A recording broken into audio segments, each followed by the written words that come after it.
Now, while the predominant theme of today is with regard to India-US, and essentially it's a play on textiles, auto, chemicals and the like, today we will continue to talk auto as we did yesterday because the PV-CV cycle looks extremely strong. And here's a company newly listed which is trading in around the same price to earnings multiple as it did during the listing. Also, there is a merger at play.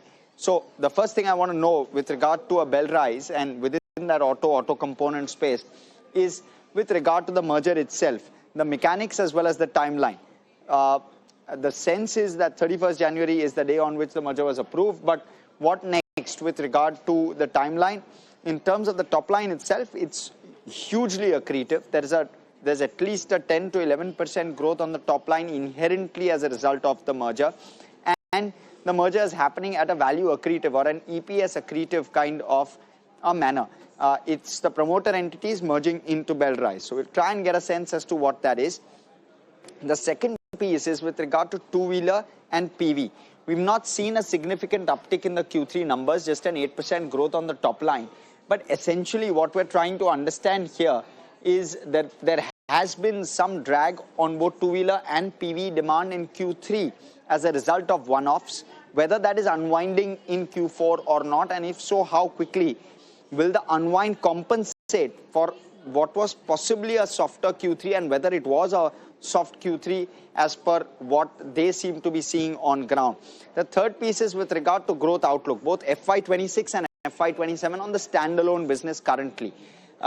Once the merger goes through, of course, we'll try and understand what it holds in terms of in terms of growth on the merged entity level. But on the standalone entity also, I'm curious to know where does the top line go. The fourth piece is with regard to aero and defense, because that's the space they're going to venture into. What's the opportunity size? Where are they looking at opportunities, whether it's only India or whether it's global? Growth and competition. How much of the top line, maybe in a year or two, if we get those numbers, those estimates, how much of the top line is going to be defense and aero is what I'd want to know, and whether the margins there are better or not. Now, with regard to debt outlook and interest cost, I'd want to understand what the interest, what's the kind of cost of debt that they have. My sense is it's sub 10%, but we'll try and get a perspective. Also, the debt has come off because of IPO proceeds, but still sits at around 13 to 1400 crore. I'd want to know what the future guidance with regard to debt looks like, because they will do capex as well, and what the capacity utilization currently is, where the capex is going, how much of capex to defense, aero and the like. We'll try and get a sense of all of that. That will give us the full picture with regard to how Belrise is likely to look like maybe a couple of years from now, because there's plenty of things which are changing on ground with regard to the company. Now, first off, let's understand what the company does.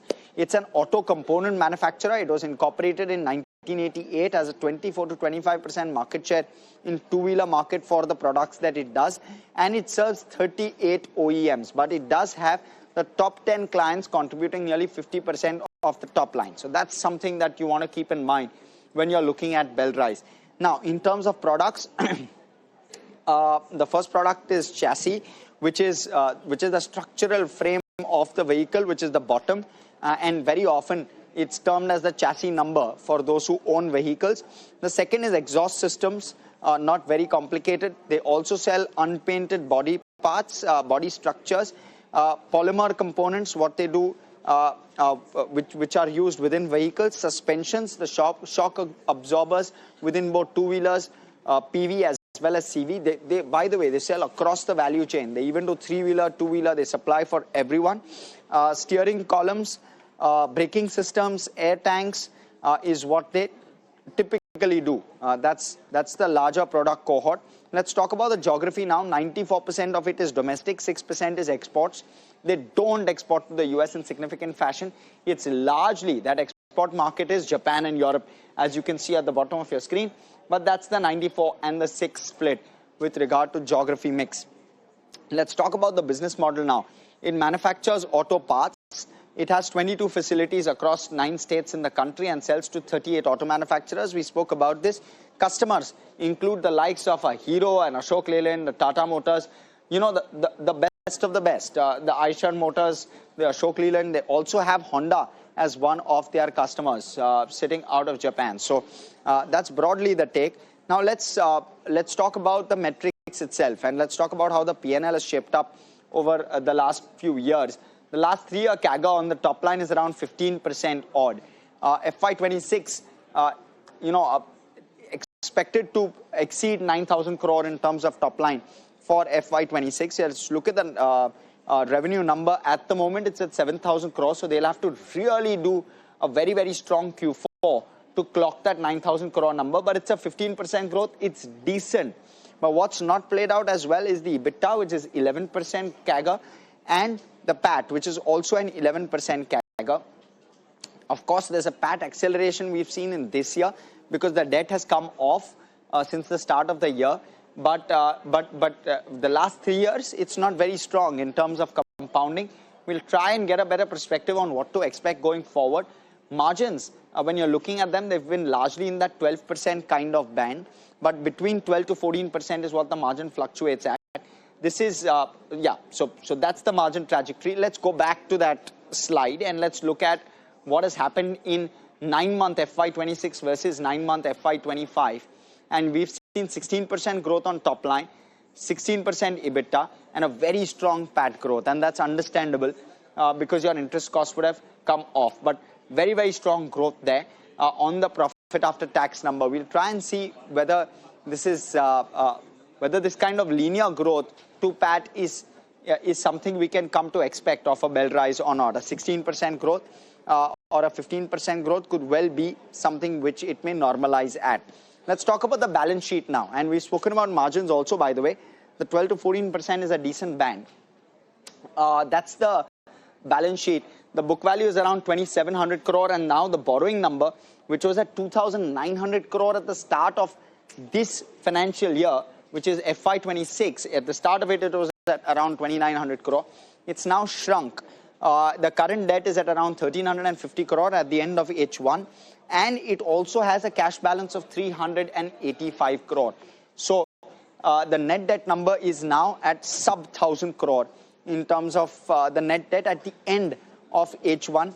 And by net debt, I mean just excluding cash, no other exclusions to be made. So that looks decent. It doesn't look all that bad. But when you're looking at the kind of book value it's currently sitting at, around 2,700 crore, there is scope for improvement within the balance sheet. And given the fact that there is going to be capex as well, we've just been cautious about this and given this a very, very neutral kind of a rating. Now let's talk about the cash flow. And you've seen receivables spike up in FY25, as a result of which it's not translated to cash flow to EBITDA. We've also seen inventory spike. We'll try and understand what's played out there and whether we can expect a strong unwind in FY26 or not. We'll try and get a sense of that. But for the moment, a neutral on cash flow as well. Let's look at return ratios now. And return ratios have been fairly decent. I'll be honest with you. They've been in surplus of 15%. So that's a fairly decent return ratio. You've seen 18 and 17% return ratios as well, which is not bad at all for the kind of business it does. Now let's talk about the shareholding pattern. You've got promoters which own 67%. FI is now on 9%. You have the likes of BlackRock, which has ownership over here. You also have DIIs with mutual fund participation here. And then you have the public, which holds around 15%. It's good because when you're looking at a 67,000, a 16,000 or 15,000 odd crore market capitalization, and you have 10,000 crore of that locked up with promoters, it's good to see FIs and DIs participate. But the promoters have also diluted post-IPO. They've diluted around 6%. There's one entity in particular which is completely diluted stake from Belrise Industries. So that has flown through onto FIs and DIs which have participated and jumped on the bandwagon on the back of that sale. So broadly, that's the take. Now let's talk about what analysts are looking at in terms of an upside here. 6 buy calls, no sells, no holds, 22% upside. You have the likes of a Jefferies, you have the likes of an Investec within that, within those 6 buy calls that we have, and hence those 6 buy calls are still very, very relevant because you have a couple of large brokerages which have a view. Let's look at valuations now. When you're looking at valuations, I did mention it trades at roughly 25 times. But when you're looking at the 1 year forward and the 2 years forward price to earnings, I'll just very quickly zoom to that. You've got a 1 year forward PE, which is FY27 PE of around 24 times and FY28 PE of around 19 times is what this one trades at. So you will likely see an unwind with regard to profitability, which is why you're seeing accelerated rundown with regard to the price to earnings ratio, which is a positive to a certain extent, and which is where I believe analysts get the kind of positive upside that they see within this counter. So broadly, that's the take. Now what we'll do is slip into a very short break. On the other side of the break, we will speak with the management of Belrise Industries. We will speak with the promoter, Mr. Swastid Badwe, who's going to join us just in a couple of minutes. Stay with us.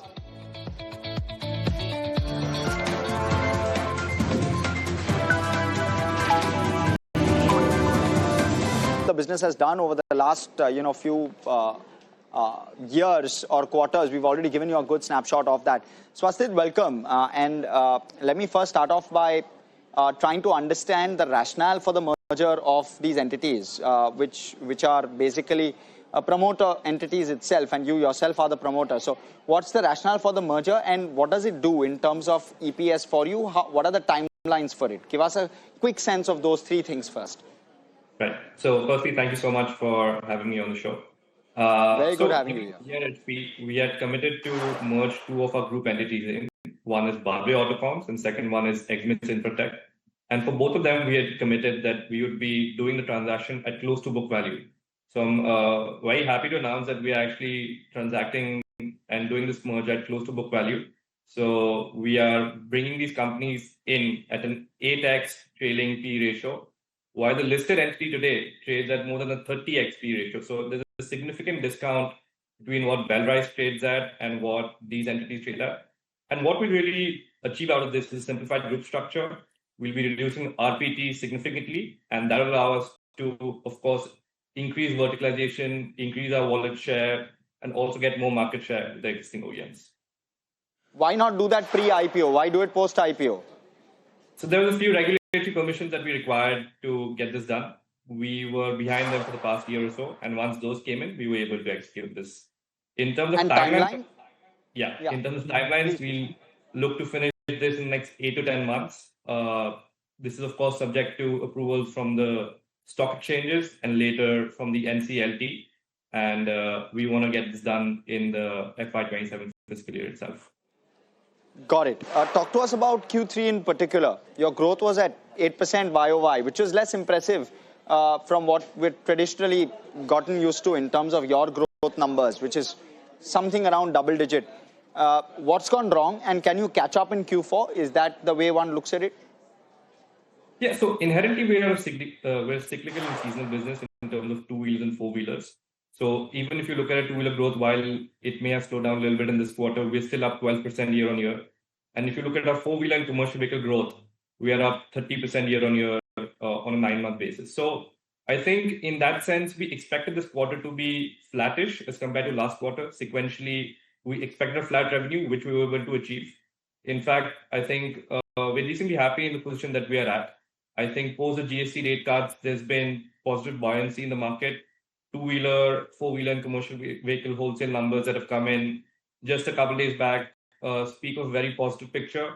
We still maintain our guidance of hitting that mid-teens type of revenue growth in the medium term. We don't see anything stopping us to do that.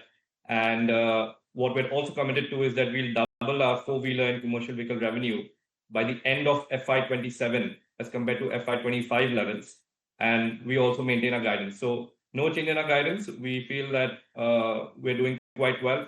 In fact, in this year itself, we have announced 5 facilities in India and 1 facility in France. So 6 facilities are ramping up, which also shows a strong forecast for the upcoming year. Sure. 9,200 crore is what you've done in trailing 12 months top line. How much of that is two-wheeler and CV? I think it's 8,300 in the trailing. Are you talking about FY25? About trailing 12 months, which is Q4 onwards, for the last 3 quarters. So I've kind of combined the last 4 quarters. You're at 9,300. Give us a sense of what is CV and what is two-wheeler, because you're saying that you'll double from here, right? Is that the right way to think of it? So in terms of manufacturing revenue, which is X of trading, around 82% comes from two-wheelers and three-wheelers, and around 13% comes from four-wheelers and commercial vehicles. So the 13%, the four-wheelers and commercial vehicle, that revenue in INR crores, that's what we're looking to double in the next 2 years. Okay. And with regard to FY 26-27, does this double-digit or 15% growth that you're guiding for, does it come in FY 27, just given the fact that there's been such strong CV demand? When do you start to see that pick up on your numbers is what I'm trying to understand. I think it should happen sometime soon. I think you've been seeing the wholesale numbers coming in for the January month, and it seems that the segment is kind of potentially hitting an upturn. Beyond what's happening in the industry systemically, I think what really gives us a lot of confidence is that today our order book is very broad-based. So today we have orders from 8 passenger vehicle OEMs and 5 commercial vehicle OEMs. So basically we are getting orders from almost all of the marquee OEMs in the country. We're not dependent on any one four-wheeler or commercial vehicle OEM to drive growth. And in that sense, we feel that while the industry will do well, we'll continue outperforming it by substantial basis going forward. Okay. With regard to aero and defense, what's the thought process? Where are your clients coming from? And what's the opportunity size like? How much can you tap in? How much is it going to contribute to top line, say, FY 27? So 2 opportunities that we capitalized on in this quarter. First one was we acquired a company called SDM in France. We acquired this through the French liquidation court. And very happy to say we acquired it at a 0.1x 1 year forward sale. So while we expect this company to do anywhere between a 3 to 4 million euro revenue in FY 27, we only paid 350,000 euros for it. So it was done at a very lucrative price. And what's also exciting is through this acquisition, we have gotten access to 2 marquee vendor ports. So we'll now be in the supply chain of the world's largest aircraft OEM. And we'll also be in the supply chain of one of the world's leading fighter jet OEMs. So both of these, vendor codes we've gotten.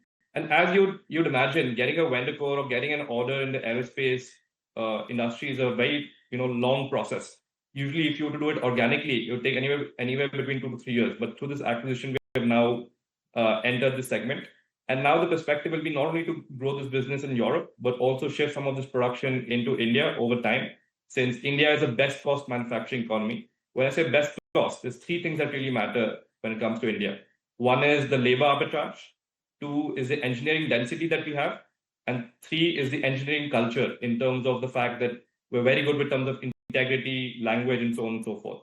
So in that sense, I think aerospace will be a big opportunity for us. In the same way, defense, also we signed an agreement with Israel's Plasan Sasa, which is a premier, rugged truck manufacturer and armored vehicle manufacturer, and they supply to all of the major countries globally. We'll be getting their modular platform, the Atom modular platform, to India. So that's another big step that we've taken in the defense segment. Both of these put together will contribute to revenues. Why we can't, talk about what portion of revenues it will be in FY 27. What we can commit to is that we want to make aerospace and defense a significant revenue contributor in the next 3 to 5 years. Understood. So around 40 crore in terms of top line is the contribution which will likely come from aerospace defense, at least for the moment, standalone. And you'll add another 1,000 crore on the merged entity, which is the entity that you're merging and folding into yourself. And you'll clock a 15% growth on the existing business that you do. So on 9,500 crore viewers, likely, you'll be at around 11,000 crore in FY 27, close to thereabouts. And you will add another 1,000 crore from the merged entities, which will obviously be on the basis of a share swap.